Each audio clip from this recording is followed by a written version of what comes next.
Bien, preguntas antes de iniciar.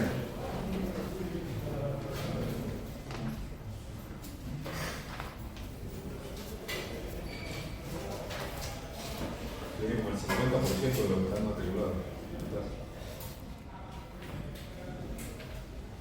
Ok, vamos a completar el diseño de miembros acortantes. Lo que estamos viendo ahora mismo son requerimientos sísmicos para estructuras en zonas de moderado a alto riesgo sísmico, porque en nuestro país, todo el país está catalogado como regiones de un riesgo sísmico de moderado a alto. No hay ninguna región en el país que obedezca a un riesgo sísmico bajo, en la cual se pueden utilizar marcos ordinarios. Marcos ordinarios son aquellos que nosotros podemos diseñar para el cortante solamente con requerimientos de resistencia y construcción. Con esos dos requerimientos, resistencia y construcción. Los marcos intermedios y especiales para regiones de moderado a alto riesgo sísmico respectivamente, además de los requerimientos de resistencia y construcción, necesitan requerimientos sísmicos, principalmente para proveer confinamiento, como le escribía en grande la vez pasada. Confinamiento. Veamos los marcos intermedios. Primeramente, el código clasifica como vigas aquellos elementos con carga axial baja, sin importar si el elemento está vertical o si está horizontal. Si el elemento tiene carga axial baja, clasifica como viga. Entonces esto podemos decir que es la definición de una viga según el ACI.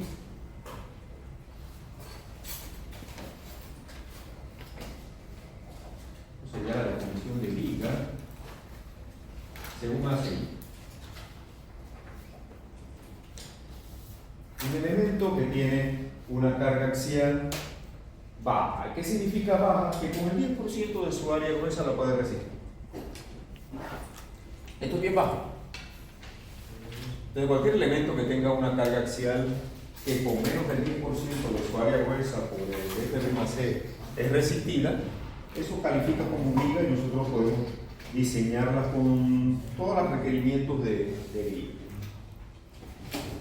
Empecemos por el refuerzo longitudinal.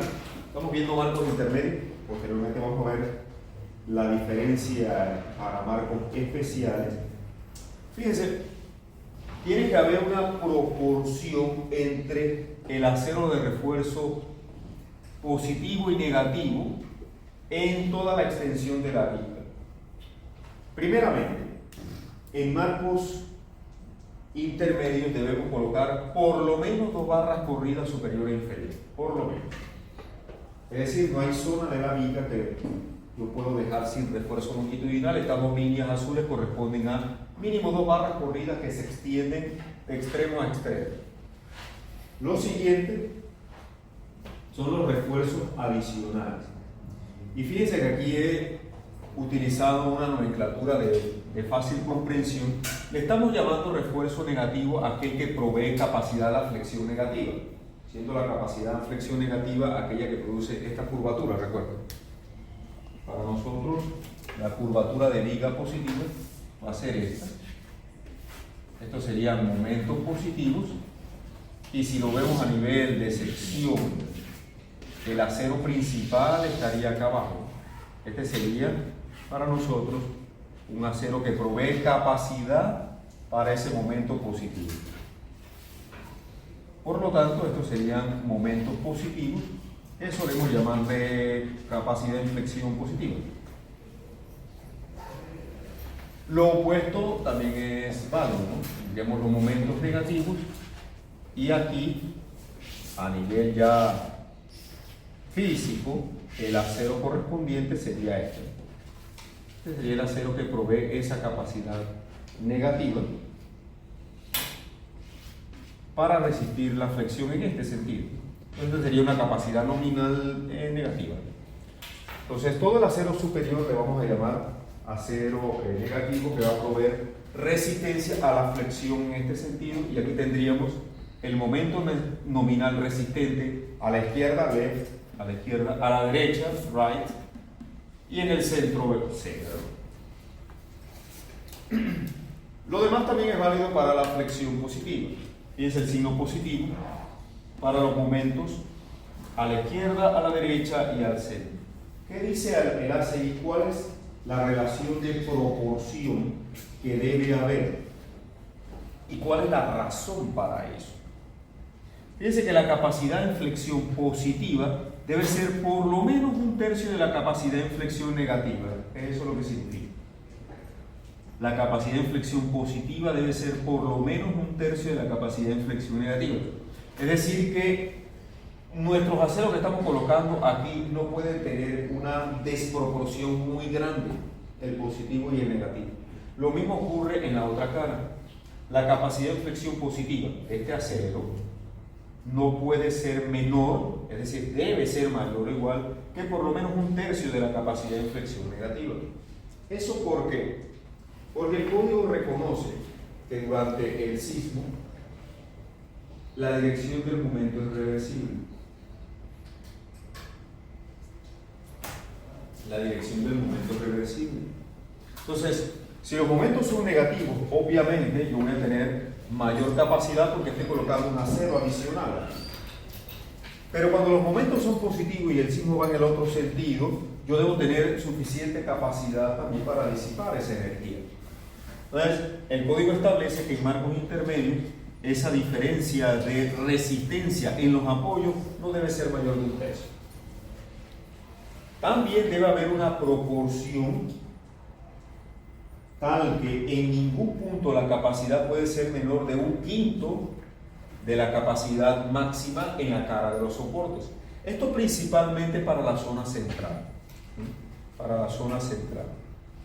Entonces debemos cumplir con dos requerimientos. En los apoyos, la diferencia de la capacidad de flexión positiva y negativa no puede variar de más de un tercio. Y en ningún punto debe variar en más de un quinto de la resistencia máxima que por lo general se establecen los apoyos, que es donde está la mayor demanda a la flexión. Esto se comprende. Entonces, además de resistir las cargas, yo debo cumplir con estas capacidades. Si necesito incrementar este acero para guardar estas proporciones, debo hacerlo. Para cumplir con esto. Para evitar que haya mucha diferencia entre la capacidad de flexión positiva y negativa. Eso es fundamental. Pregunta de esto que es supremamente importante. En el código usted lo va a ver en palabras, en texto, como lo escribe el código. ¿Bien? Yo aquí se lo estoy colocando gráficamente. ¿Bien? Gráficamente, ¿eso qué significa? Dime, Andrés. Lo de la capacidad de un quinto del momento. Eso quiere decir que por lo menos en el momento de diseño uno lo divide entre 5 y ese es el acero. No es el acero, es la capacidad, es la resistencia. ¿Bien? Ahora, la resistencia lógicamente guarda relación con el área de acero que está suministrando, ¿okay? Pero la verificación que debe hacer es de resistencia. ¿Okay? Es decir que yo tomo mi momento máximo, vamos a suponer que está aquí, mi momento de resistencia máximo. En ningún punto yo puedo tener una diferencia de ese momento máximo en más de un quinto. Okay. Eso es lo que significa. Entonces esto es importante porque debe guardarse cierta proporción entre las capacidades positivas y negativas. ¿Qué más dice el código como requerimientos de vigas y marcos intermedios? Esta resistencia al cortante para el refuerzo transversal. Fíjense que la resistencia al cortante ya hemos aprendido que en parte viene dada por el concreto y en parte por los estribos, por el refuerzo dado por los estribos. Y aquí hay una combinación que solamente aplica para el diseño al cortante en vigas de marcos intermedios. También aplica para marcos especiales, lo vamos a ver. esta capacidad, esta combinación de carga es única y solamente la utilizamos para el cortante. Entonces, hay dos requerimientos aquí. La resistencia al cortante debe ser la mínima entre estas dos cantidades. Un cortante asociado con la capacidad de flexión, que ya vamos a ver cómo se calcula, y esta combinación que es única para el cortante en zona sísmica. Esa combinación que nos dice que el diagrama de cortante debido a cargas muertas yo lo amplifico por un 20%. Que el diagrama de cortante de carga viva lo amplifico por 1 o 0.5, dependiendo de la magnitud de la carga viva. Por lo general, en edificios estándares, ese valor es 0.5, porque sabemos que cuando viene el sismo, difícilmente el edificio va a estar ocupado al 100% de su capacidad. Eso raramente va a ocurrir. ¿Sí? La probabilidad de ocurrencia de dos eventos adversos simultáneamente es muy baja, remotamente baja, que ni siquiera se considera. Imagínense que venga el sismo de cada 500 años, justamente en el instante que ese edificio está al 100% de su capacidad. Tiene que estar bien salado, ¿no? O sea, realmente eso, digo, alguien por ahí va a decir, pero eso puede ocurrir. Realmente ni siquiera el código lo considera como un evento de probabilidad de ocurrencia. 50%. Es más, ahora mismo hacemos el cálculo y vamos a ver que la capacidad de carga aplicada que hay aquí ahora mismo es muy baja, ni siquiera llega al 50%. Y hicimos el ejercicio, ustedes lo recuerdan, la primera clase. Entonces es racional considerar que al momento del sismo el edificio se encuentra con un 50% de la carga. Y fíjense aquí este requerimiento que solamente lo va a ver para esta condición. El doble del cortante debido al sismo. El doble. Esto es súper fuerte. Es decir, agarre el cortante debido a la carga sísmica y duplíquelo.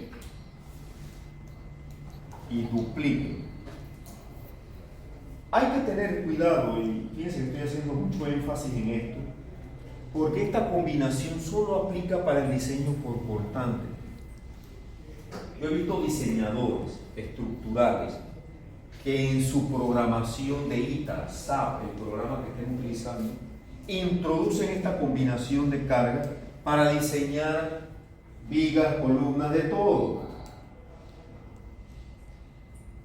Y el programa, por supuesto, está entendiendo que esta combinación de carga es importante y diseña acero de refuerzo, diseña columna, diseña de todo con eso y castiga entonces con la carga sísmica elementos que realmente no requieren cumplir con esta combinación.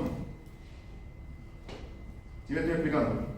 Esta combinación usted la saca aparte de su programa, de su modelo estructural y la utiliza específicamente para el diseño del refuerzo transversal, tal como lo dice el código. Así que cuidado con los que son fans de utilizar programas de computadora, porque si usted introduce esta combinación junto con las otras, pues le va a resultar que el programa le va a analizar y le va a diseñar todos los elementos considerando también esta combinación de carga.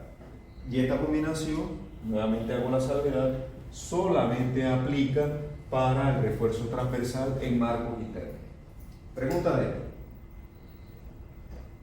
Anote eso muy importante por allí, que esta combinación es exclusiva para el diseño de estribos en vigas de marcos intermedios. También aplica para marcos especiales. Vamos a ver que muchas de los requerimientos en marcos intermedios también aplica a marcos especiales.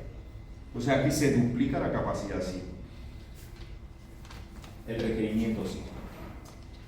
¿Qué es el cortante asociado con la capacidad de flexión?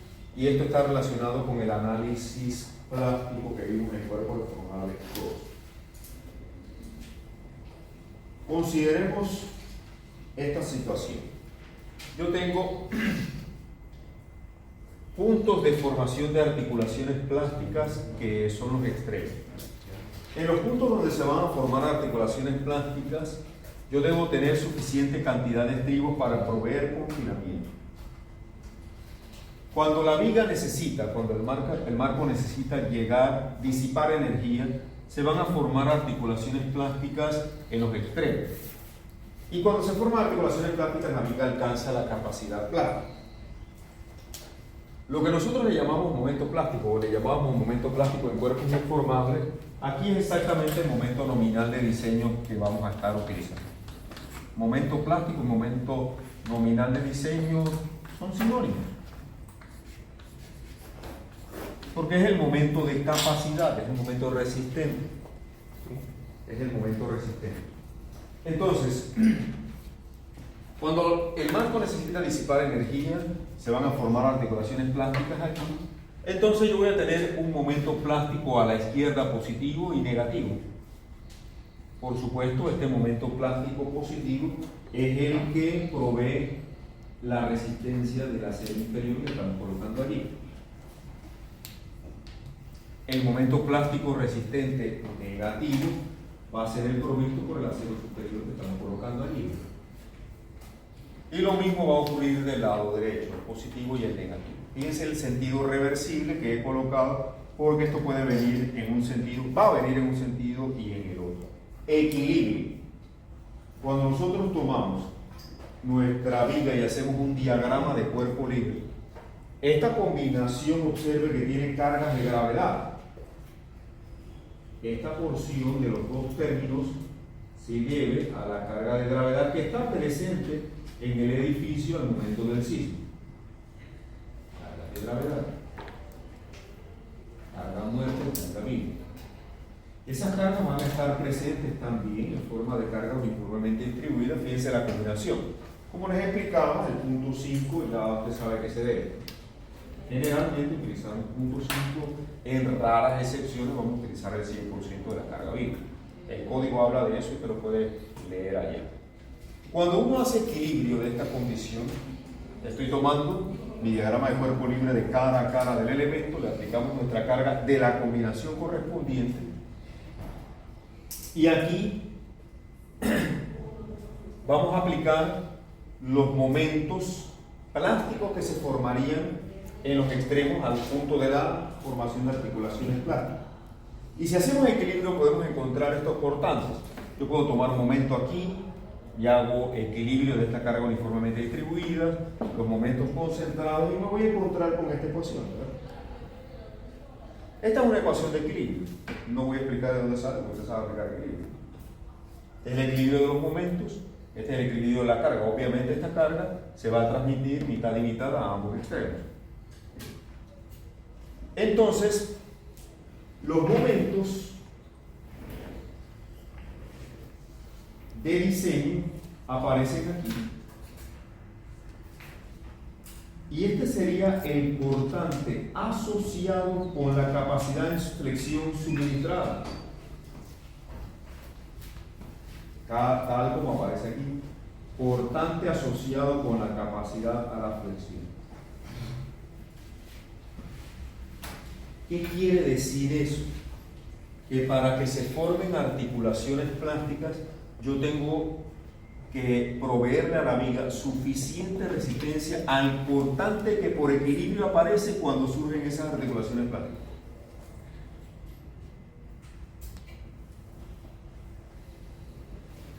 Estos momentos nominales a la izquierda y a la derecha vienen a ser la resistencia a la flexión provista, es decir, que usted como diseñador colocó esto en los puntos de formación de articulaciones plásticas y ya sabemos cómo calcular esa capacidad nominal, que es la misma capacidad plástica, el momento plástico. Esta es la resistencia a la flexión. Podemos considerar solamente el acero positivo, como si la viga fuera simplemente reforzada, porque ya sabemos que el acero en compresión va a aportar muy poco. Entonces hay que tener cuidado, porque si usted le coloca más acero del requerido, porque bueno, tiene miedo y el inspector le dijo, oiga, a esa viga no hay que ponerle más acero, usted le pone más acero. ¿Qué está sucediendo? Está incrementando esta capacidad, ¿sí o no? Y si estas capacidades provistas se incrementan y usted no hace nada con el cortante, entonces el punto débil cambia de flexión al cortante. ¿Verdad? Repito, si usted incrementa la capacidad de flexión y no hace nada con la resistencia al cortante, cambia el punto débil de flexión a cortante. Y la falla por cortante ya hemos explicado con la falla peligrosa, una falla frágil. Entonces hay que tener cuidado aquí porque lo que nosotros sacamos con la flexión, ese es lo que pasa si yo incremento el área de acero, se incrementa la capacidad de flexión y debo hacer algo también con el cortante. Este es el cortante necesario para que se formen articulaciones planas. Yo tengo que tener esa resistencia provista, si no entonces la viga no forma articulaciones plásticas. Y todo lo que le dijo en su programa era mentira. Todo lo que le dijo en su programa era mentira. Entonces, las zonas de confinamiento definidas por el código cubren una distancia de 2 veces el peralte total de la viga en ambos extremos. ¿Eso qué quiere decir? Que el código reconoce que la formación de articulaciones plásticas puede ocurrir en cualquier punto de esta zona. En cualquier punto de esa zona. No es un punto como he insistido ya muchas veces. Es una zona de formación de articulaciones plásticas en donde yo debo proveer estribos para un adecuado confinamiento. Confinamiento significa mantener ese núcleo íntegro en el cual yo voy a necesitar capacidad para resistir la flexión. ¿Cuál es el espaciamiento de estribos que debo colocar? El primer estribo, eso es ya estándar, el primer estribo, usted lo tiene que calcular. El primer estribo se coloca a 5 centímetros de la cabra de la cuerda. Y entonces el primer estribo tiene que estar a 5 centímetros de la cabra de la cuerda, sin ningún cálculo. El resto lo voy a colocar como el menor, en esa distancia de 2 veces el peralte. Si su viga tiene un 50 centímetros de peralte, ya usted sabe que tiene 1 metro de confinamiento. Si su viga tiene 60 centímetros de peralte, ya usted sabe que tiene 1,20 metro de zona de confinamiento. El espaciamiento en la zona de confinamiento debe ser el menor de estas 4 cantidades. De cuartos, 8 veces el diámetro de la barra, 24 veces el diámetro de la barra del estribo o 30 centímetros, lo que dé menor de estas 4 cantidades. Si su viga es de 60 centímetros, 60 entre 4, usted sabe que son 15 centímetros, ¿no? Y si eso fuera la menor de estas 3 cantidades, usted tendría que colocar esos estribos a 15 centímetros. Si es menos, es menos, ¿no? Si la viga tiene 50 centímetros, 50 entre 4 sería 12,5. Usted colocaría los estribos en esa zona a 12 centímetros, a 11, a 10. Cualquiera de esas cantidades sería prudente. Y el resto de los estribos fuera de la zona de confinamiento lo coloca un espaciamiento que no exceda de núcleos. Si su viga es de 50 centímetros en la zona central, entonces estos estribos podrían ir a 25 centímetros.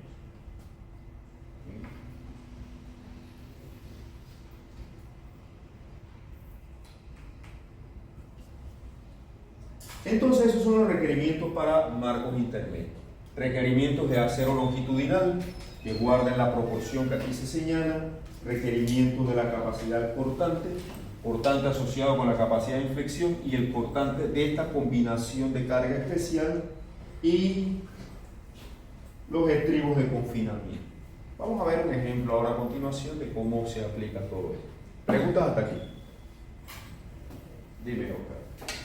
Profesor, si arriba estábamos calculando la resistencia cortante para el refuerzo longitudinal.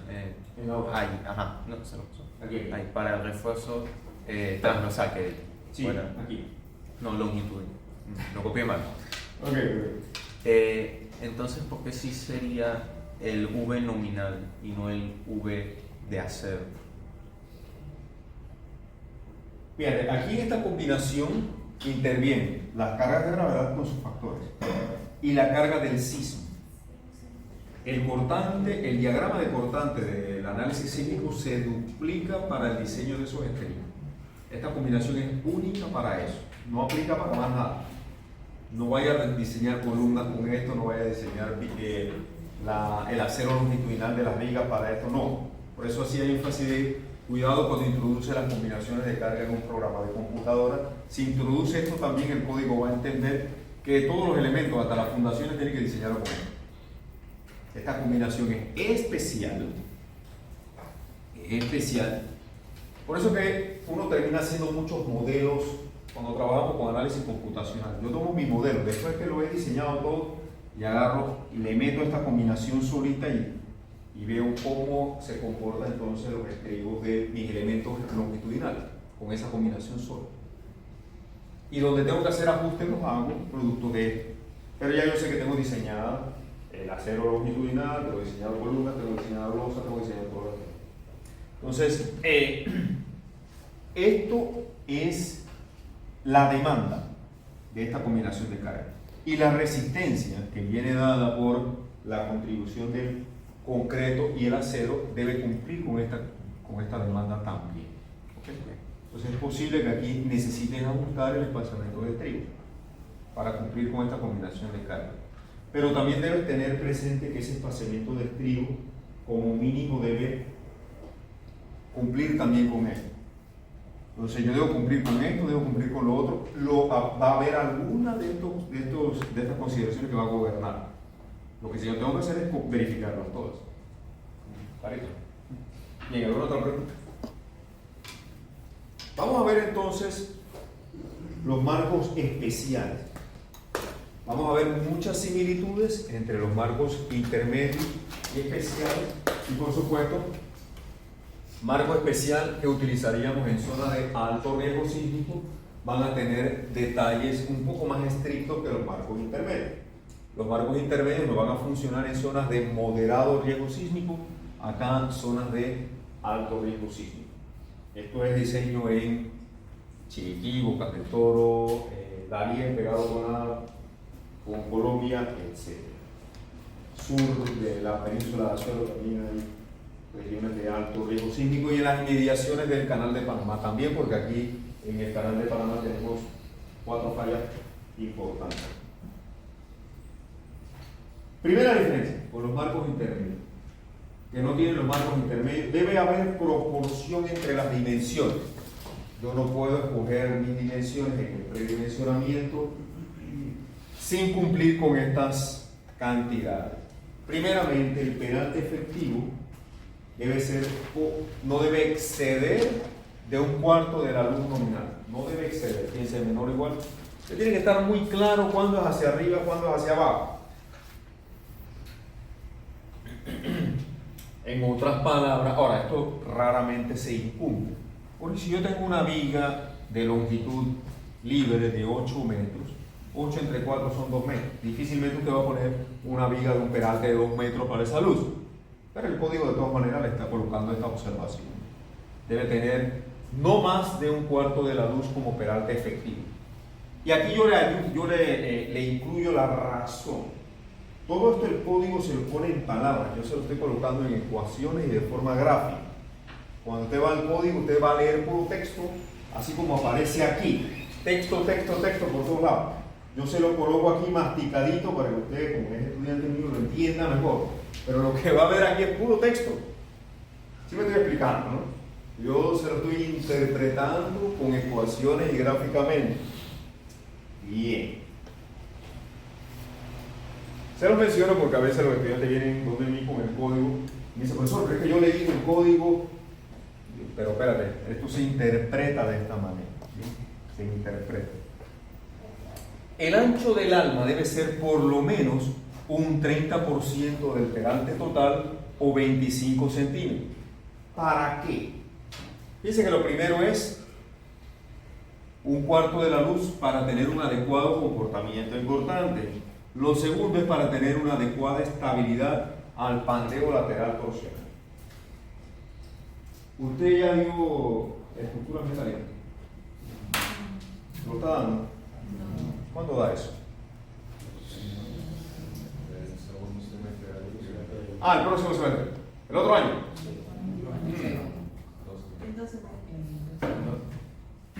¿Todavía le falta? Ok. ¿Alguien que tenga una regla de esas plásticas flexibles? Que esta. Pero un poquito, una más larga. Ajá, esta puede funcionar. ¿Por qué la rompí?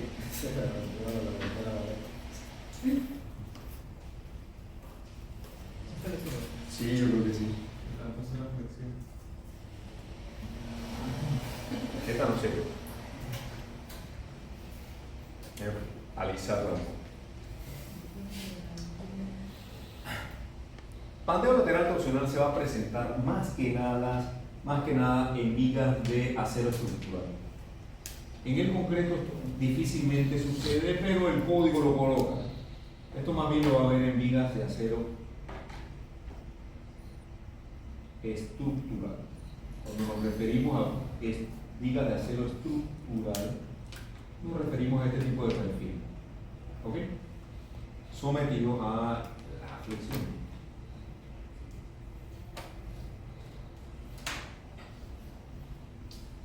El pandeo lateral torsional se va a presentar cuando yo tengo mucha diferencia entre el momento de inercia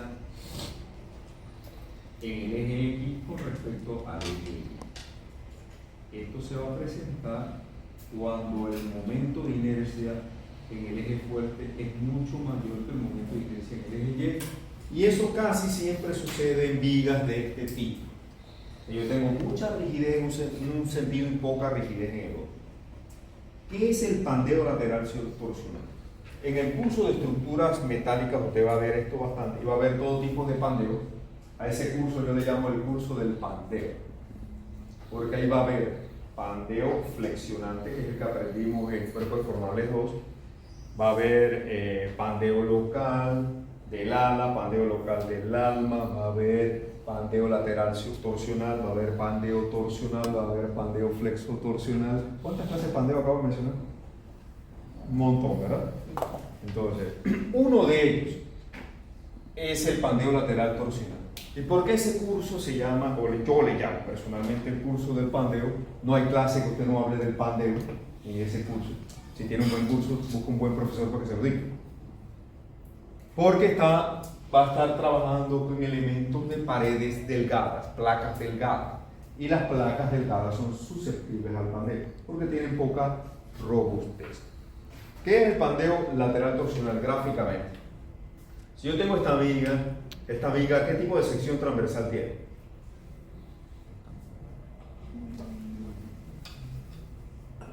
¿Qué tipo de sección transversal tiene esta viga? ¿Qué tipo de sección transversal usted ve ahí? No es rectangular. Un trapecio, ¿verdad? Fíjense que los que diseñan esto son inteligentes también, porque esto es un elemento estructural. Lo hacen con una sección transversal no recta, sino que le da cierta robustez en el medio, incrementa el espesor, buscando un poco que tenga un adecuado comportamiento también, porque ellos saben que esto usted lo va a someter a maltrato y algunos lo rompen. Por durabilidad más que nada, ¿no? Porque los niños maltratan estas cosas. No crean, a mí también se me rompen. Fíjense, si esta viga yo la someto a flexión alrededor de su eje débil, que sería así, ¿verdad?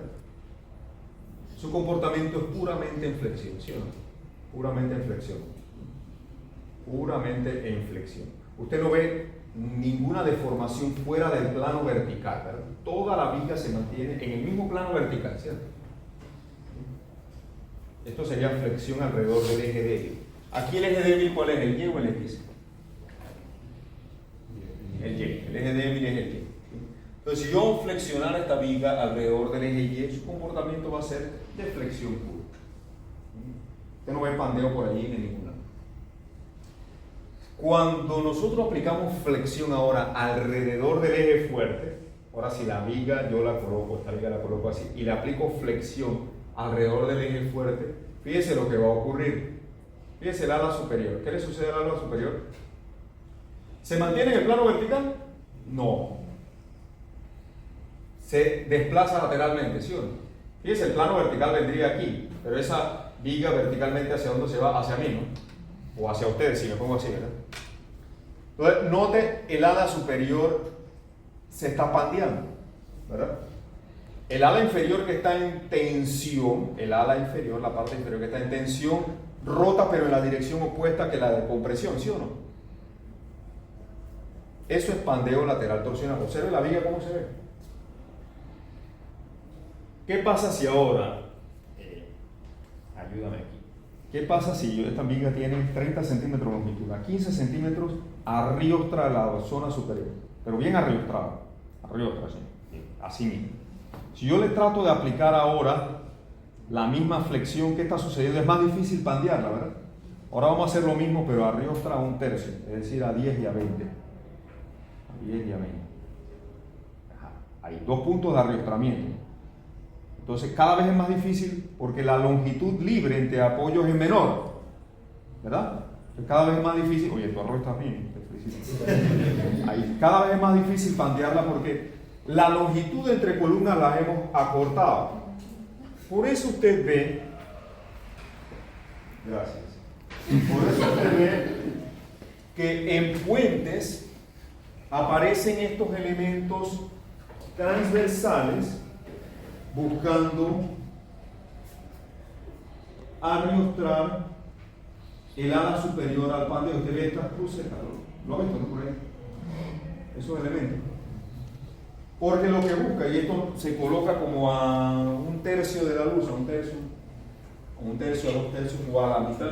También lo va a ver en las vigas de techo para alinear carriolas y cosas como esta. Porque lo que busca esto es acortar la longitud libre en la zona de compresión.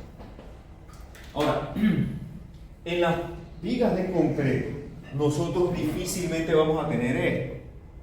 Para que el pandeo lateral torsional ocurra en vigas de concreto, yo tendría que tener una sección más o menos así, una viga que sea como así.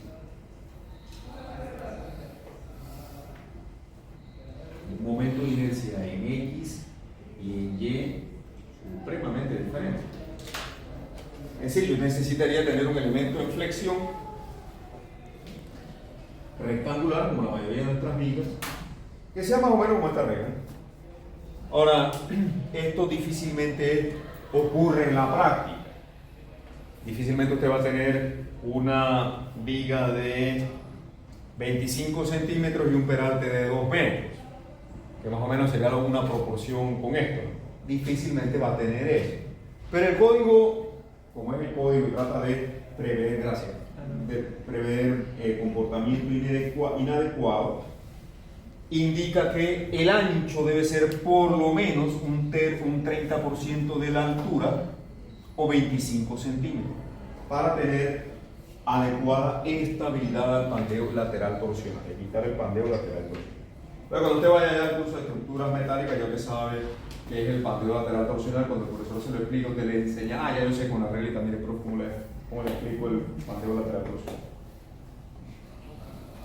También el ancho de la viga debe ser, por lo menos, no debe exceder de 3 veces el ancho de la columna o el ancho de la columna más 1.5 veces el espesor de la columna. ¿Esto para qué? Para que haya una adecuada transferencia de los momentos de vigas a las columnas. Para una adecuada transferencia de momentos. Es decir, que el ancho de la viga, ¿bien? El ancho de la viga no debe ser muy grande con respecto al ancho de la columna. Porque recuerde que la flexión que viene de las vigas se va a transferir a la columna. Si yo tengo una viga demasiado ancha, no voy a tener una adecuada transferencia de la flexión de esa viga entonces a la columna. Entonces de aquí que todas estas proporciones deben respetarse.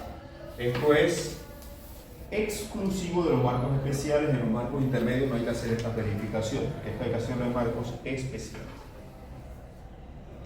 Esta imagen es similar a la anterior en cuanto al refuerzo longitudinal. ¿Bien?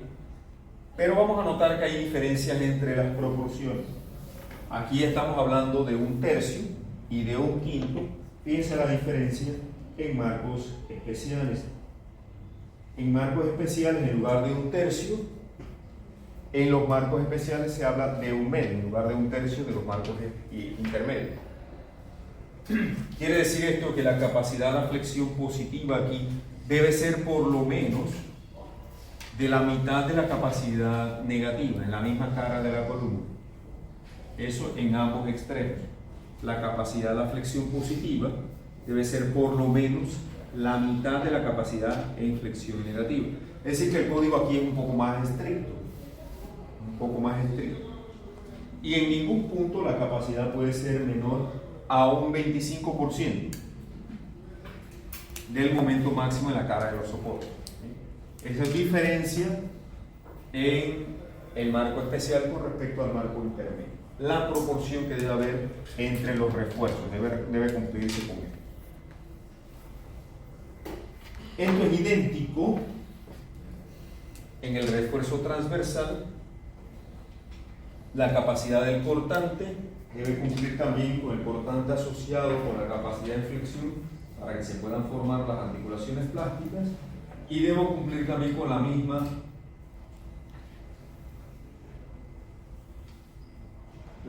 combinación de carga especial para el diseño transversal de estribo. La única diferencia aquí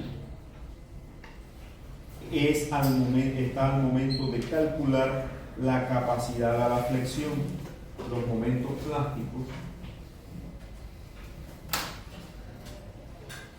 Aquí el código dice, para marcos intermedios, yo aquí utilizo, fíjense, FY en marcos intermedios. Pero en marcos especiales, el código me obliga a que la capacidad en flexión la trabaje con 1.25 FY. ¿Por qué? Porque el código de marcos especiales exige que en lugar de FY usted trabaje aquí con un 25% adicional de FY en la capacidad de la flexión. Porque ¿cuál es el motivo para eso? No lo dice el código ni en la parte reglamentaria ni en los comentarios. Y quiero que primero piense antes de responder. Tómese 10 segundos para pensar.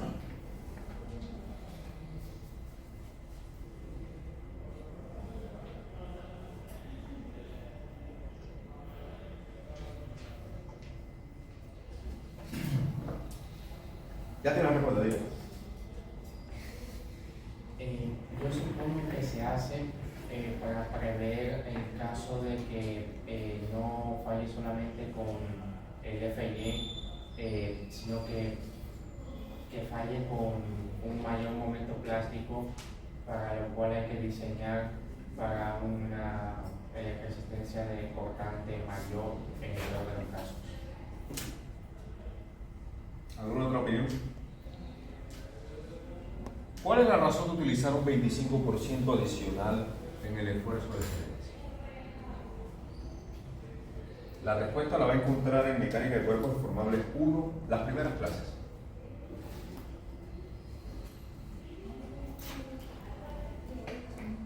Trasládese a las primeras 2 o 3 clases de Mecánica de Cuerpos Deformables 1 y ahí encontrará la respuesta.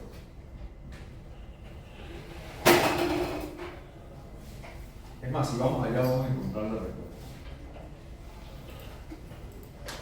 El código no me menciona eso por ningún lado. Digo, se lo coloca en los cálculos, pero no me explica la razón de eso. La razón es aquí.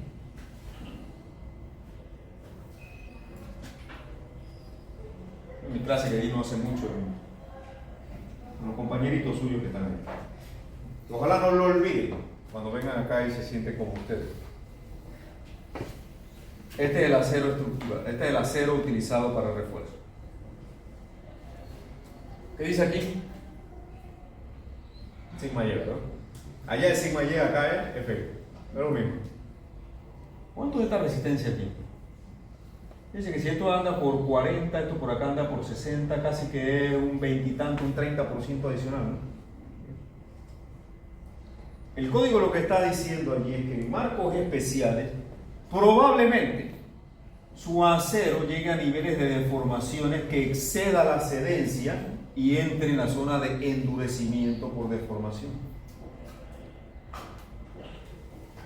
Y para que usted no tenga que hacer un análisis de compatibilidad de deformaciones y encontrar cuál es el esfuerzo que tiene el acero en ese punto, el código, como siempre, le simplifica la vida al ingeniero y le dice: utilice entonces, para reconocer que puede estar en endurecimiento por deformación, un 25% adicional de FP.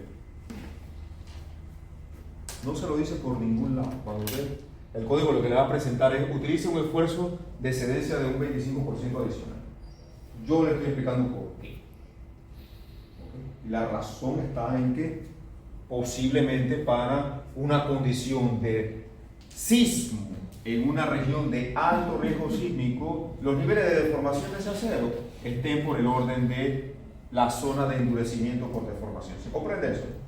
Fíjense que esta diferencia es bien importante con respecto a los marcos intermedios.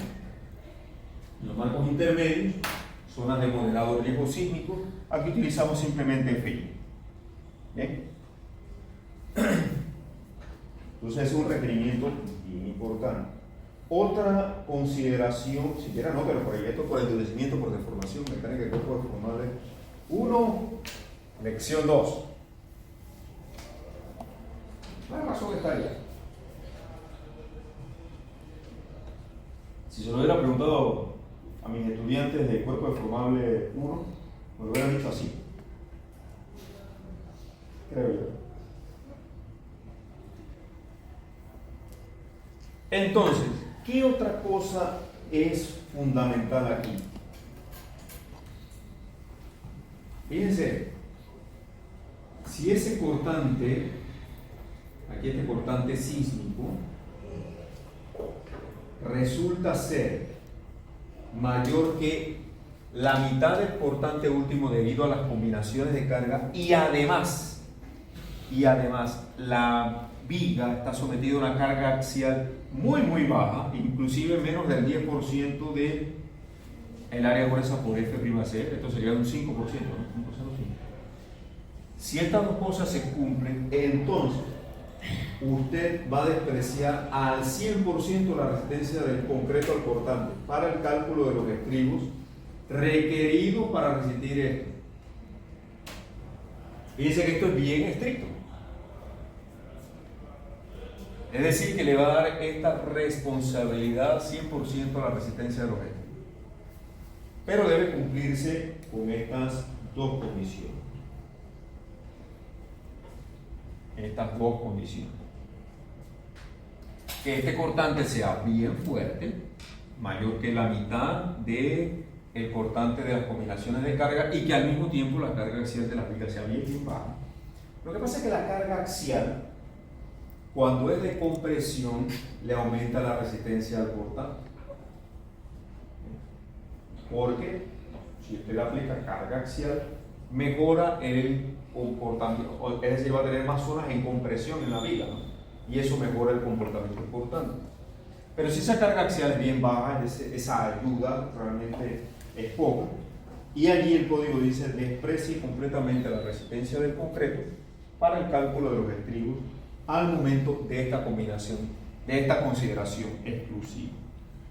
¿Sí? Para el cálculo de los estribos requeridos para resistir ese cortante asociado con la capacidad de inflexión. De no darse esa situación, si no se presenta esto, entonces usted es normal, usted calcula su capacidad con el concreto y el acero.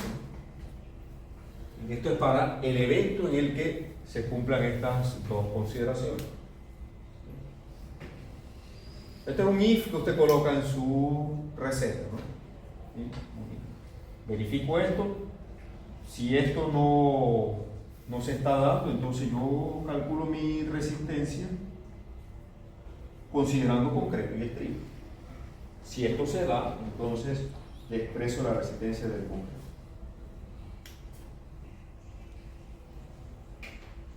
La parte del confinamiento es idéntica. Las zonas del confinamiento son idénticas para marcos especiales que para marcos intermedios. el primer estribo se coloca a 5 centímetros y en una zona del doble del peralte total coloco estribos al menor de estos 4 espaciamientos, de cuartos, 8 veces el diámetro de la barra, etc. Y fuera de esa zona de confinamiento, los estribos no deben exceder de medios. Esto es exactamente igual. Ok.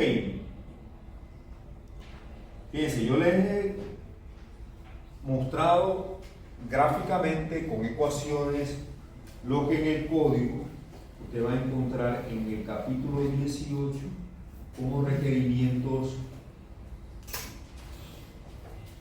para estructuras sismorresistentes. Aquí hay texto, algunas tablas por ahí, pero todo lo que le estoy mencionando usted lo va a encontrar en ese capítulo y le estoy dando la interpretación. Fíjense, aquí está mi diagramita. Bueno, ok. El cortante, esto también aplica en columna, pero lo vamos a ver después. Del cortante asociado con la capacidad de flexión. Es uno de los pocos diagramas que hay por aquí. Lo demás es texto y lea. Y estudie e interprete. Interprete bien. Porque yo le he sacado lo medular, lo más importante. Bien, preguntas. Vamos a ver ejemplos. Vamos a continuar el ejemplo de esta viga que habíamos desarrollado para el diseño de la flexión, ¿se acuerdan? En esta luz de 8 metros, con carga, muerta y carga viva, de 4.800, 1.200 kilos por metro lineal, muerta y viva, que hacían una última de 7.600. Vamos a diseñarla solamente por resistencia, lo que sería un marco ordinario. Y después vamos a incorporar los elementos de requerimiento sísmico para que noten cómo se pone de estricto el análisis. Vamos a hacerla como si fuera una viga de un marco ordinario, es decir, que la vamos a diseñar primero solamente por resistencia y luego vamos a incorporar los requerimientos sísmicos de un marco intermedio para que veamos la diferencia. Este diseño lo habíamos hecho ya, ¿se acuerdan? La viga había resultado para la flexión de 50 por 65 con 6 número 8, acero grado 60 y hormigón de 280 kilos por centímetro cuadrado. Ese diseño de la flexión ya lo habíamos hecho. ¿Qué vamos a hacer? Vamos a diseñar entonces el refuerzo para el cortante, los estribos, considerando primero solamente resistencia. Recordemos que el cortante de diseño se determina a una distancia D de la cara del apoyo. Aquí el apoyo es una pizarra. Si es una columna, entonces sería la cara de la columna. A partir de aquí, D.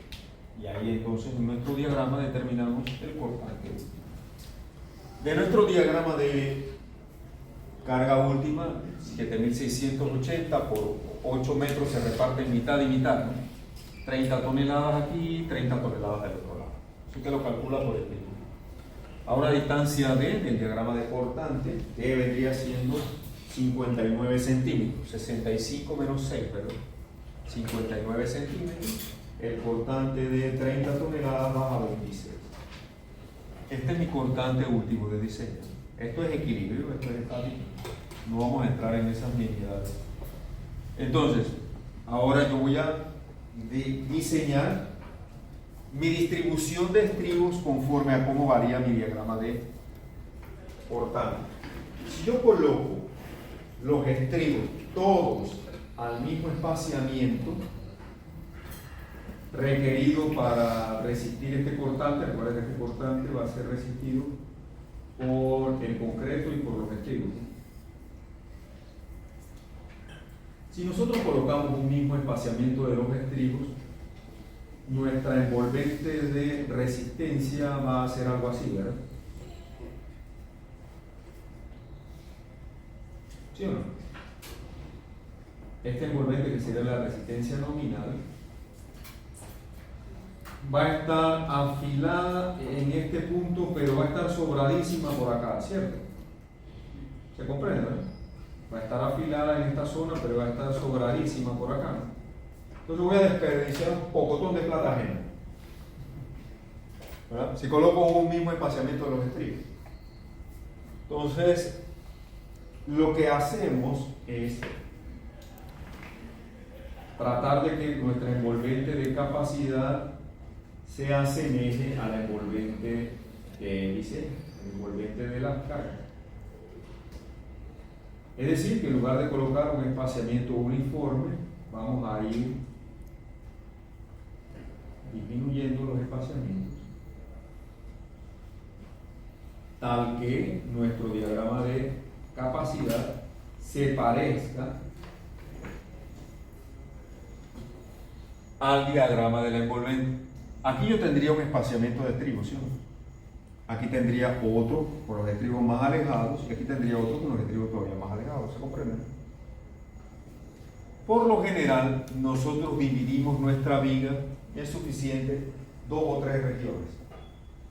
Aquí yo tendría 1, 2, 3 regiones, porque solemos colocar el mismo espaciamiento en los extremos y tratamos de que el diseño sea lo más simétrico posible.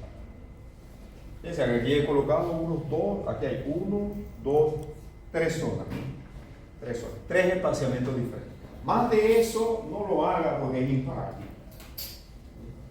Yo en la mayoría de los casos he utilizado 2 espaciamientos. 2, 3, si la viga es muy larga, quizás 3. Entre 2 y 3 es lo común. Más de eso es innecesario y entra real. Piense siempre como constructor. Piense como constructor. Lo que he hecho aquí para ilustrar es tomar la mitad, porque vamos a hacer un diseño perfectamente simétrico. Voy a tomar la mitad del diagrama de portal y vamos a analizar. Tomo la línea central que estaría a la mitad y vamos a estudiar una mitad de la viga. Aquí yo tengo media viga, medio diagrama. Por simetría consideremos solo la mitad de la longitud de la viga. Aquí está la mitad. El otro diagrama continuaría por allá. ¿Qué hacemos? Muy sencillo. Yo determino cuál es la resistencia que provee el concreto solo. Utilizando la fórmula simplificada que es conservadora, ¿no? Phi de 0.75.53 en el MKS, concreto de peso normal, lambda 1, raíz de 280 P'C, y mi viga tiene dimensiones de 50 de ancho, peralte efectivo 59. El concreto solo provee casi 20 toneladas, solo el concreto. Obviamente eso no es suficiente para las 26 toneladas de requerimiento que tengo acá. Eso significa que yo necesito colocar estribos. ¿En dónde? Bueno, vamos a ver. ¿Dónde aparecen esas 19.6 toneladas en mi diagrama? En mi diagrama yo puedo encontrar ese punto donde está. Ese punto está localizado aquí. A 59 más 85 centímetros está el punto donde tengo la capacidad del concreto solo, 19.6 toneladas. Eso lo saco de estática. Mi diagrama de cortante me indica eso donde está. En teoría, de este punto a la mitad de la viga, yo no necesitaría estribos, ¿verdad? Porque solo con el cortante tengo suficiente capacidad. ¿Te comprende eso? ¿Sí? En teoría yo solamente necesitaría colocar estribos en esta región. Pero ¿qué dice el código? El código dice que en marcos intermedios yo solamente puedo dejar sin estribos una zona que tenga la mitad de la resistencia que provee el concreto. Fíjense la observación que le coloco aquí. La mitad de esa resistencia del concreto, la mitad de 19.6 vendría siendo 9.8 toneladas. Y eso está a 1,28 metros del centro de la viga. 1,28 a la izquierda y hacia la derecha también. En marcos ordinarios no se requerirían estribos en esa zona. Yo necesitaría colocar estribos de aquí en adelante. En marcos intermedios y especiales ya sabemos que yo no puedo dejar la vida sin estribos. Voy a colocar los mínimos a de medio. Y ahí vamos a ver la diferencia ahora. Por resistencia, yo tomo mi cortante último, que son las 26.2 toneladas, le sustraigo lo que aporta el concreto, que es 19.6, y aquí estaría, por diferencia, lo que tendría que resistir con estribos. Esta sería la resistencia requerida de los estribos. Debo verificar una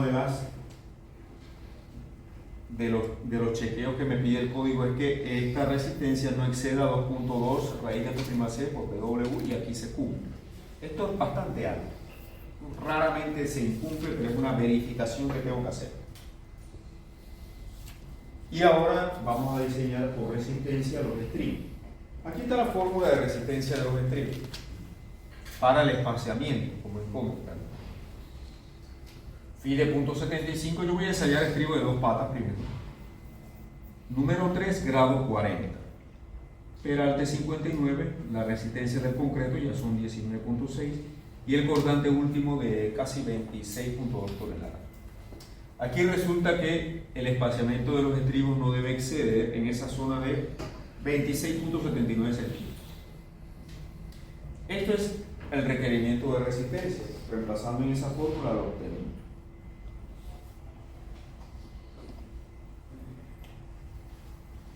El espaciamiento máximo, ahora vienen los requerimientos de construcción. La separación máxima de los estribos no debe exceder la menor de estas dos cantidades, NP a V. Bueno, usted ve la fórmula allí, reemplazando en un lado y en el otro.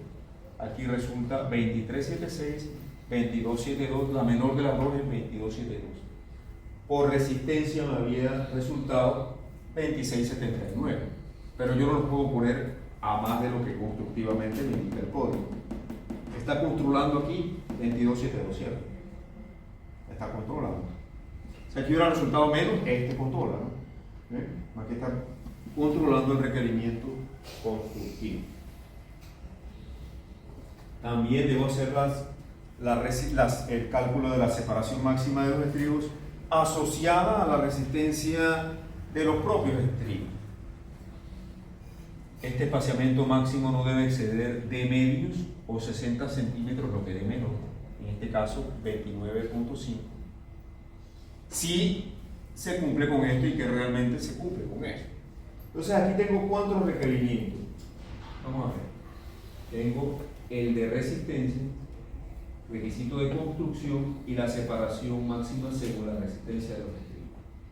De esas 3 cantidades, 26, 22 y 29, yo debo escoger la separación menor entre las 3.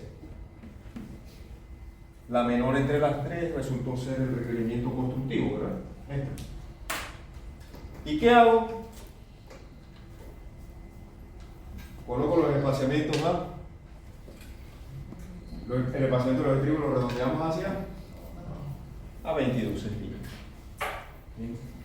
Nada de a 25 ni a 30, no vaya a hacer eso, cuidado.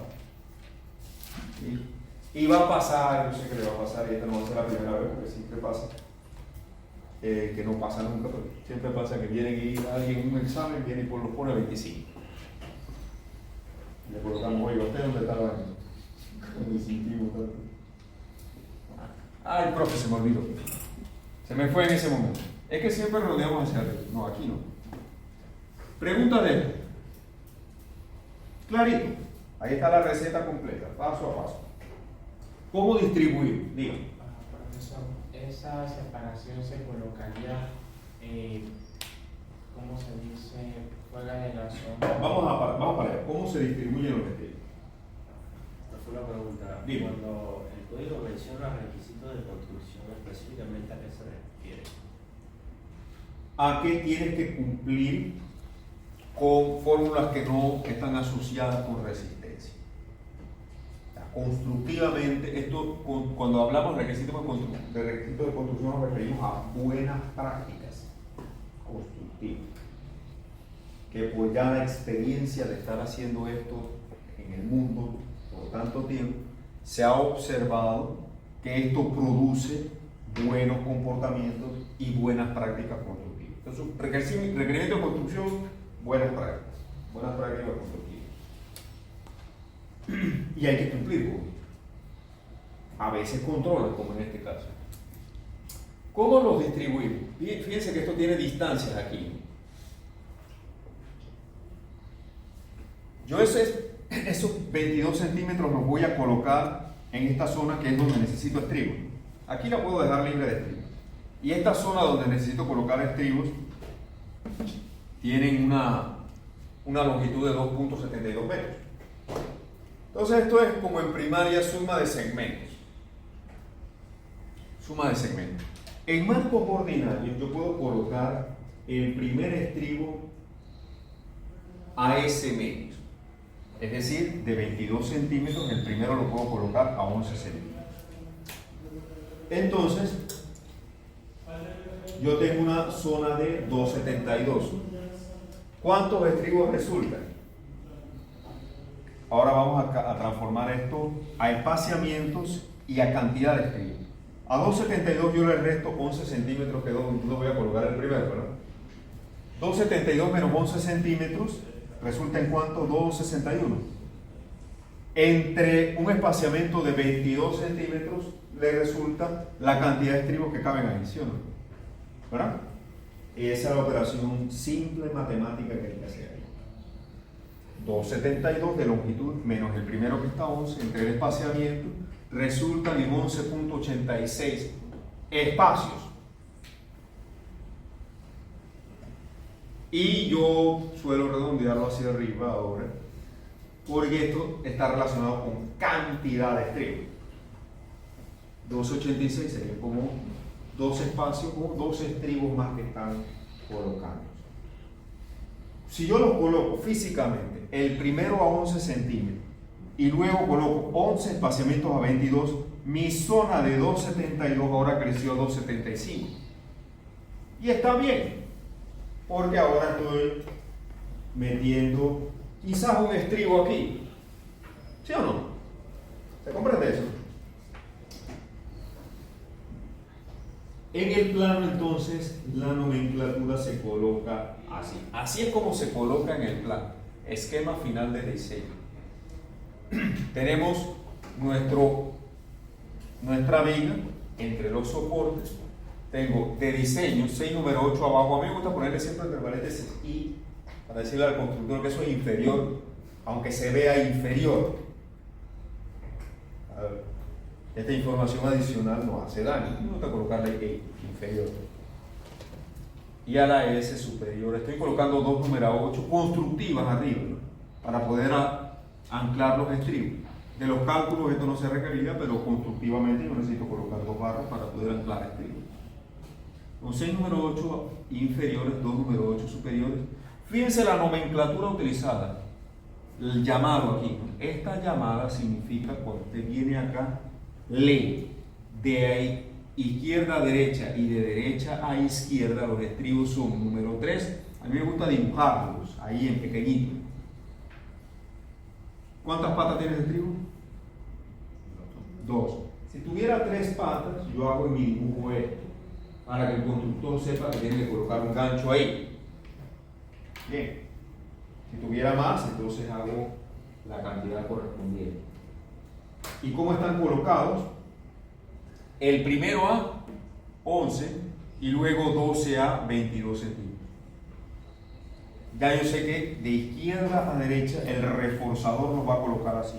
1 a 11 y 12 más a 22 centímetros. Y eso mismo va a ser de derecha a izquierda, ¿sí o no? Yo no necesito dibujar esto en el plano. Usted nunca va a ver esto en un plano. Esto yo se lo hago acá para explicarle de dónde salen los 2 estribos. ¿Sí? El primero a 11 y luego 11 más o 12 más a 22 centímetros. Esto no va en el plano. lo que va en el plano es este esquema final. Y por supuesto, a mí me gusta siempre colocar una sección que muestre en sección transversal los detalles. 6 número 8 inferiores, 2 número 8 superiores. Esta sería la información del refuerzo longitudinal. Estribo número 3, 1 a 11, 12 a 22. La sección de viga del 50 por 65, esta es mi sección AA. Y el acero correspondiente. Longitudinal de estribos y el concreto. Con esta información no hay perdedero, el constructor no tiene que asumir nada, todo está allí. Todo está allí. Y ese detalle no está sujeto a ninguna interpretación que no sea ahí. Esto es lo que va en los planos, se hace exactamente así. Y así lo va a ver ustedes en los planos.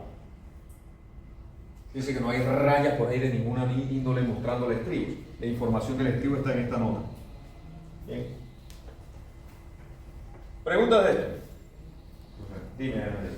Para agarrar el acero superior que se necesita para amarrar, ¿usted escogió la número 8 para usar la misma barra de abajo o...? Sí, pude haber usado número 7. Si vamos a comprar número 8, comprémosla toda número 8. ¿Sí? Uniformidad. Claro. Te puede decir, no, pero que el número 6, compra el número 6, pues. Es el diseñador, recuerda. Es el diseñador. Diga. Profesor, usted mencionó que había una zona de confinamiento donde se podían producir articulaciones plásticas y que debían llevar más estímulos o no sé si me entendí mal. La pregunta. ¿Cómo se dice?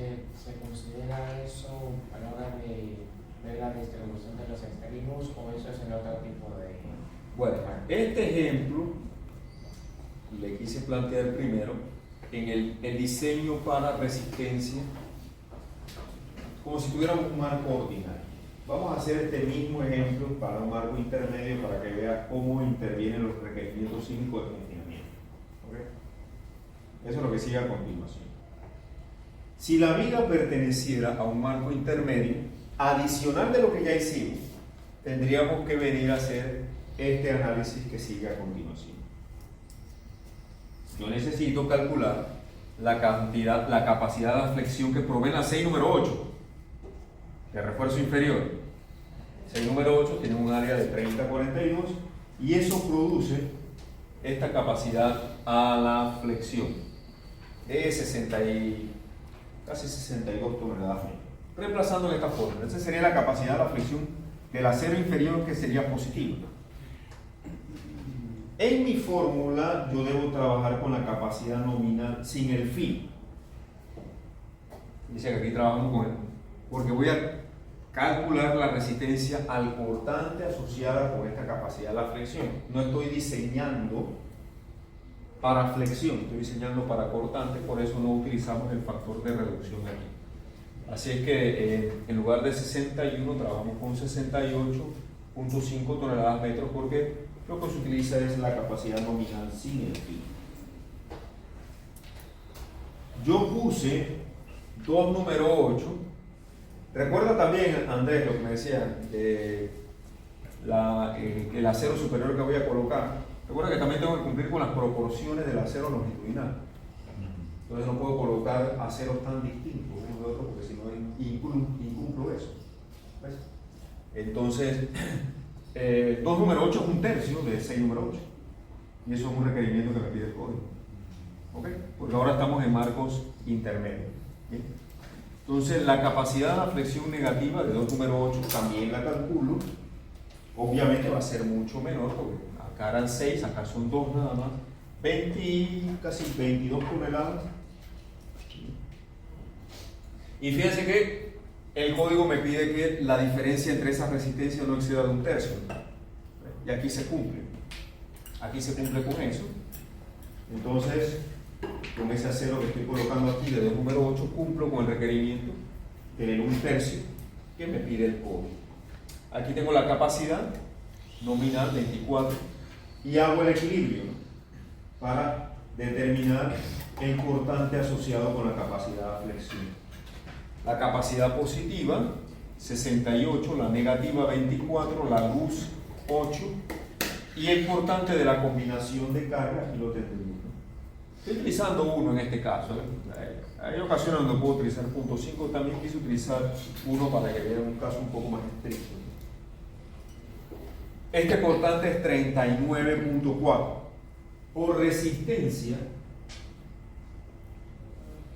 nos había dado un valor de 26, ¿recuerdan? Ahora, porque yo le coloqué una cantidad de acero respectiva, longitudinal, el requerimiento de ese cortante es mayor que el de resistencia, observan, ¿no? Entonces, para que se formen articulaciones plásticas en esta viga, ya los 22 centímetros no van a ser suficientes. ¿Okay? Los 22 centímetros de espaciamiento ya no van a ser suficientes, se van a requerir más estricto. Y eso es lo que va a resultar en nuestro diseño. Dice que el cortante ahora es 39.4.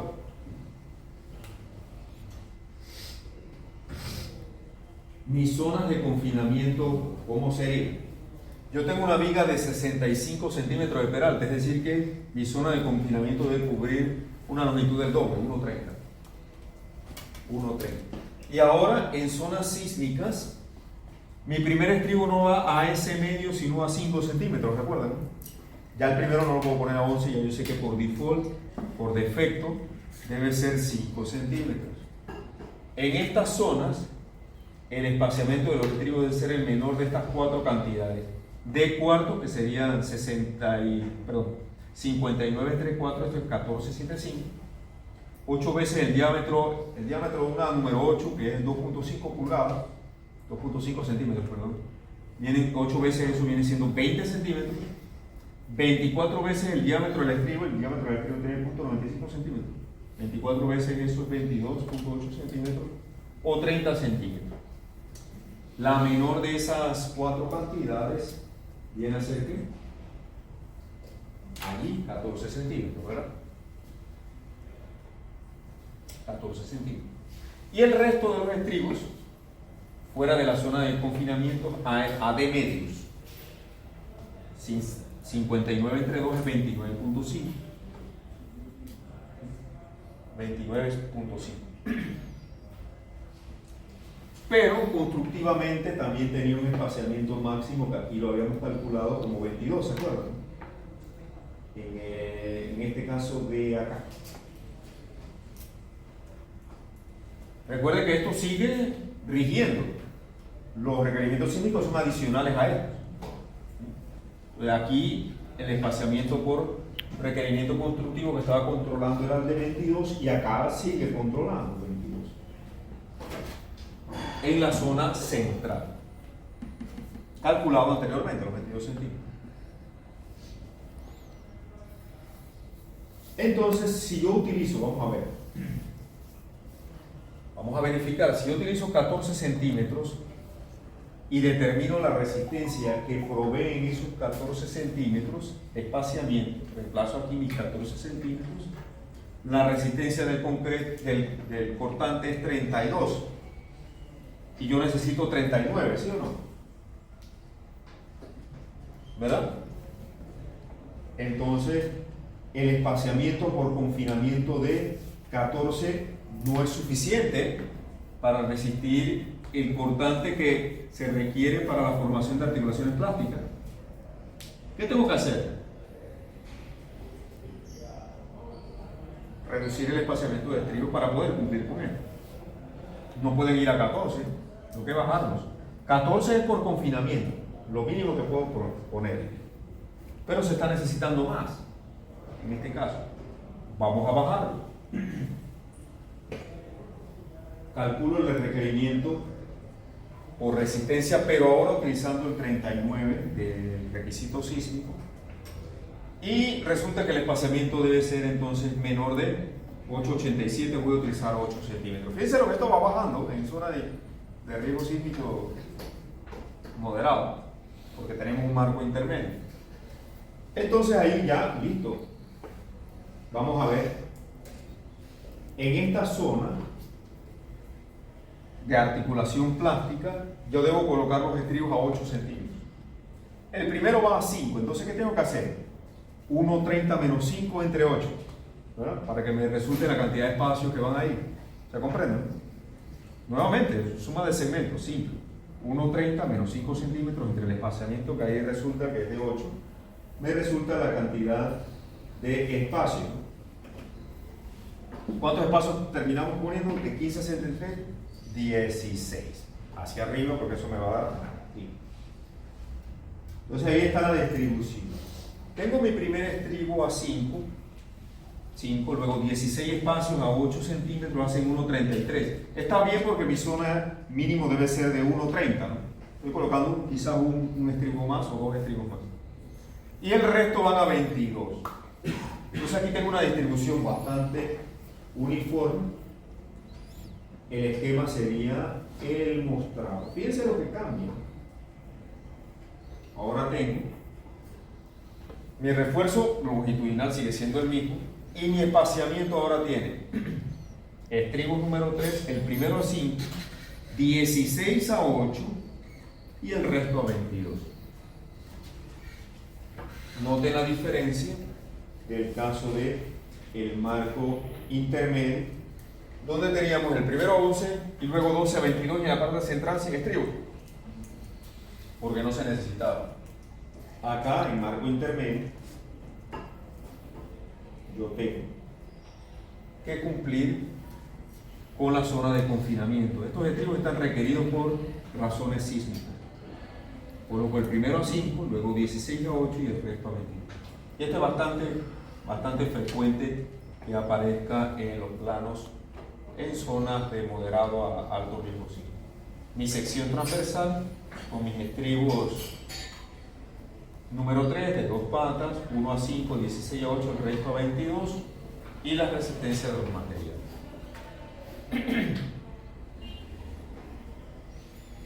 Preguntas.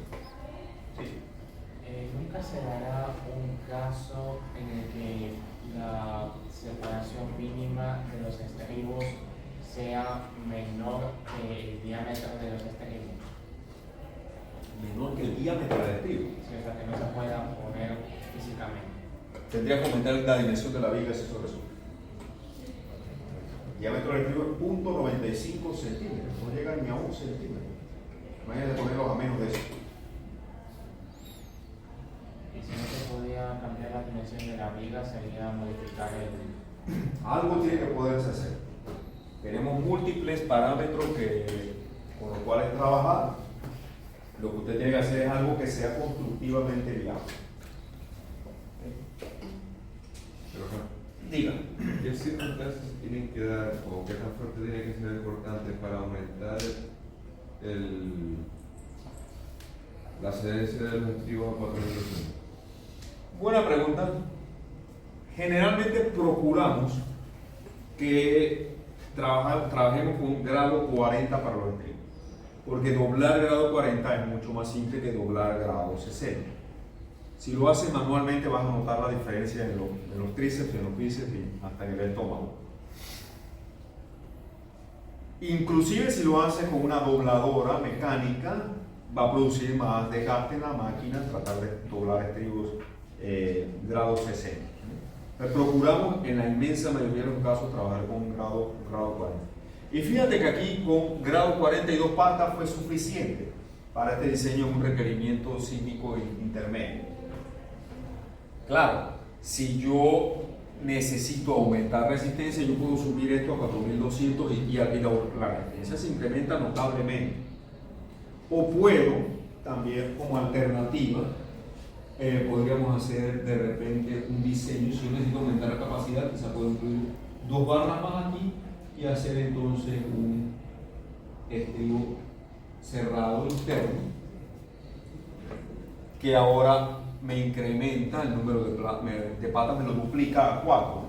Entonces esta es una alternativa también, y el NP amplifica igual que el área de los estribos y que el FV, ¿no? Fíjate que esos 3 parámetros que están aquí.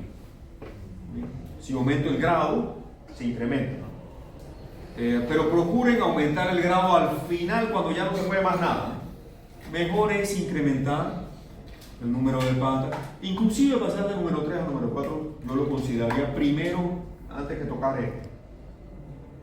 Antes que tocar esto. Esto sería mi última decisión. Yo pasaría primero por acá antes de llegar aquí. Si tengo que aumentar aquí, tengo que aumentar acá y tengo que aumentar acá, entonces ahí estamos en una condición que podría ser bastante poco frecuente. Pero tengo opciones, ¿no? Lo importante es que tengo opciones de dónde, con las cuales trabajar. Lo primero, aumentar el número de patas. Eso es lo más fácil. Si se necesita más, pues puedo cambiar de número 3 a número 4. Y posiblemente con eso ya yo cumplo. O puedo ajustar, si me lo permite, puedo ajustar también los espaciamientos. Colocar más estribos, menos espaciamiento. O sea, este es otro parámetro con el que puedo jugar. Antes de llegar a tomar, es decir, toma esto como última decisión, no como primera. Que esta sea su última. Como cuando tengo una conversación pesada y te dice, bueno, lo último que puedo hacer es esto. Ya. Pone la Magnum en la mesa y se acaba la discusión.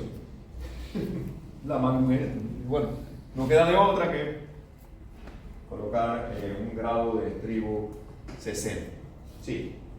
Profesor, referente a lo de doblar barcas o doblar acero, si no me equivoco, usted mencionó, creo que hace dos clases, que digamos en una viga que tenía un extremo discontinuo, estaba en contacto con una columna, lo que se hacía para aclarar esa barra de tensión era doblarla para que no se, para darle estabilidad. ¿Cómo se Para darle ancla. ¿Cómo se hace para doblar una de esas marcas que puede quizás ser el número 8 de la 260? Sería bueno que doblaran también acero número 8, ya para también, de la misma manera. Con una dobladora o con músculo. El hombre construyó pirámides y ha hecho cosas cuando no había ni grúa ni nada de eso. ¿Cómo cree que lo hizo? Así mismo como estás pensando. Ok. Por supuesto, las barras, fíjense que aquí están ancladas, ¿no? Las barras de acero hay que ancladas y eso requiere doblar. Puedo doblar barras número 9, barras número 8, se puede doblar. Todas esas barras tienen suficiente ductilidad para doblar. La diferencia está en el diámetro del doblez que vaya a utilizar. No puedo utilizar el mismo diámetro de émbolo que va a utilizar en una número 3 con una número 8. Y el código especifica eso claramente. Hay una tabla en el código. Vamos a buscarla. Allá. Hay un capítulo exclusivo para detalles de refuerzo. Aquí está, capítulo 8, detalles de reforzamiento. Reinforcement details, página 467. Por allá.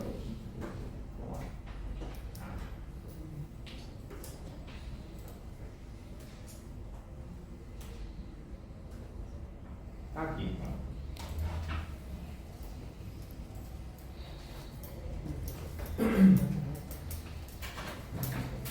La geometría de los dobleces.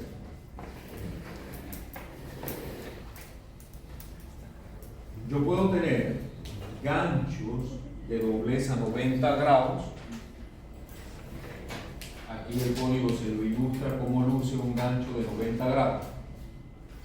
O en zonas donde yo necesito desarrollar más tensión, yo puedo hacer mi gancho, mi doblez a 180 grados. Y es el doblez, a 180 grados que provee más anclaje. El diámetro del doblez no es igual según el diámetro de la barra. Porque si yo utilizo un diámetro muy pequeño, mayor es el doblez que se produce y puedes terminar fisurando la barra. Cosa que no quieres porque eso es caro y a veces esas fisuras son micro fisuras que no se ven. Usted está pensando que allá hay una barra íntegra, la barra está fisurada, y cuando viene el sismo, por un detalle tonto, pero ni tan tonto, ¿eh? Recuerde, the devil is in the details, ¿no? El diablo está en los detalles, como dicen los gringos. Tenga cuidado con estas cosas que parecen tontas. El diámetro del doblez, mínimo diámetro del doblez interno dentro. Si la barra está de la número 3 a la número 8, 6 veces el diámetro de la barra, que es el diámetro del émbolo que vamos a utilizar para doblar. Si es mayor, necesitas más. Una barra número 9 tienes que utilizar un diámetro de 8. El del doblez tiene que ser 8 veces el diámetro de la barra. Y usted va a ver esos émbolos en la mesa de refuerzo para que tenga un adecuado doblez. ¿Okay? Si yo utilizo este doblez en esta barra, la barra no va a trabajar bien. Entonces, el diámetro del doblez está en función de este camino. El diámetro del doblez está en función del diámetro de la barra. Gráficamente lo puede apreciar ahí. No puedo usar el mismo diámetro de doblez en todas las barras. ¿Ok? Estamos claros en eso, ¿no? Karim. Eso sería el mínimo, ¿no? Y hay un máximo. Esto funciona bien. Hágalo así. La longitud de desarrollo lo que debo extender, eso lo vamos a ver ahora que vamos a entrar a ver estas longitudes de desarrollo de cuánto debe ser. Bien, ¿alguna otra pregunta? Profesor, el diámetro del émbolo en el caso ideal sería que fuera igual al diámetro de la marca empleada. No puede ser igual. Es muchas veces mayor, es 6, 8, 10 veces el diámetro de la barra. Mírenlo ahí bien. Y gráficamente está aquí. Es el diámetro del émbolo que utilizo para doblar. Fíjate que es mucho más grande que el diámetro de la barra. No, pero me refería, digamos, al diámetro de la marca de carbono social fuera el estribo. Si el estribo es barra número 3, entonces tú utilizas lo que dice aquí, 6 veces el diámetro de la barra número 3 para doblar esa barra. ¿Ok? ¿Está bien? Muy bien. Al final, yo debo hacer exactamente lo mismo que hacía con mi envolvente de diseño para el acero longitudinal en el caso del estribo. Fíjense que aquí, utilizando colores y todo para que usted lo pueda visualizar bien, verde sería la envolvente de él debido a las cargas. ¿Bien? Así como teníamos una envolvente para la flexión, ¿se acuerdan? La envolvente para la flexión en un marco. Esta es mi viga entre los soportes. La envolvente para la flexión era algo que tenía un comportamiento más o menos así, ¿se acuerdan? ¿Verdad? Más o menos. Esto para momento último. Ahí están todas las combinaciones de cargas. Para el cortante, la envolvente del cortante va haciendo un diagrama que va haciendo una cosa como esta. Fíjense que yo no lo hago con línea recta porque él es producto del contorno de todas las combinaciones de carga. El contorno de todas las combinaciones de carga. Entonces, ¿qué hacemos? Tomamos nuestro cortante de diseño, si esta es la cara del apoyo, a una distancia de la cara del apoyo. Entonces, ahí estaría mi cortante último de diseño. Por supuesto, si este es mi viga, y aquí está la línea central, en mi análisis yo voy a tener este diagrama que va a extenderse desde aquí. Pero tengo que tomar mi cortante último a una distancia de la cara del soporte. A diferencia del momento que sí lo colocamos como momento de diseño, el que se produce aquí a una distancia exactamente de media columna. Este sería el momento último de diseño. El cortante va desfasado a una distancia de por lo que explicábamos del puntal en compresión que aquí se produce. Entonces, aquí estaría, si este es mi soporte, mi distancia D me produce mi cortante último de diseño, a la izquierda y a la derecha, que pueden ser diferentes. Entonces yo debo suministrar espaciamientos de estribos tal que cumpla con que la resistencia esté por encima de la demanda. Y van a resultar escalonados porque allí yo voy a colocar espaciamientos diferentes. ¿Con qué jugamos? Con el número de patas, el área de la barra de los estribos y los espaciamientos. Esos son mis parámetros geométricos. Por lo general, en vigas se procura tener 2 o 3 espaciamientos diferentes para que nuestro diagrama de envolvente tenga una variación consona con la envolvente que producen las cargas, que vaya escalonando. Es imposible, yo no puedo poner diferencias en cada uno de los estribos para que esto venga lineal. Usted no puede poner el primer estribo a 10, el segundo a 11, el tercero a 13, eso no se lo va a construir nadie. O sea, no se ponga así de creativo. No se. Entonces me van a llamar a mí acá y me van a decir, esa gente que tú estás mandando al campo, evíteme esos dolores de cabeza, por favor. Aquí vemos, tú conoces a fulano, él fue estudiante tuyo. Yo automáticamente pienso, ¿qué habrá hecho? Yo digo, no me acuerdo mucho de él o de ella. Te voy a mandar unos planos para que vean. ¿Qué están haciendo ustedes? No, de esas cosas se las van diciendo a uno. No, lo que pasa es que cuando él sale de aquí, él hace lo que le da la gana. Yo no estoy al lado de él cuando él toma su decisión. Fíjense, yo tengo zonas de espaciamientos diferentes buscando que mi comportamiento gradualmente se vaya ajustando con la envolvente. Así mismo como hacíamos allá con el acero longitudinal, lo hacemos también con los estribos. Procure no poner más de 3 zonas. Aquí hay 3 zonas, la roja, la azul y la amarilla. Más de eso es impráctico. 2, 3 zonas es lo práctico. Bien, preguntas. Con esto cerramos el tema del cortante. En la próxima clase vamos a ver más sobre largo de desarrollo, longitud de desarrollo en palmes de barra.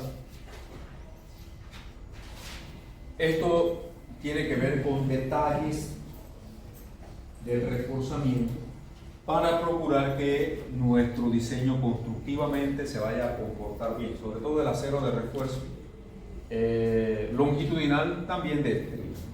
Así que aquí vamos a ampliar un poco más los requerimientos constructivos de cómo se anclan las barras, cuál es la diferencia entre las barras en tensión, las barras en compresión, cuáles son los requerimientos y cuál es la formulación matemática detrás de ello. Puras fórmulas empíricas, pero que han dado buenos resultados a lo largo de los años. Entonces esto lo vamos a comenzar a ver en la próxima clase. A esto le vamos a dedicar mucho tiempo, porque aquí no hay tiempo para muchas cosas. Es más, ya yo debía haber estado empezando, comienzo el día de hoy, estoy un poquito desfasado. No voy a tener que recortar esto, tengo que apuntar un poco estas 3 clases aquí. Ya estamos aquí, vamos a comenzar a ver longitud de desarrollo y impacto. La próxima prueba la tenemos ¿cuándo? ¿Qué día? ¿Ya pasó? ¿Cómo le fue? ¿Ya?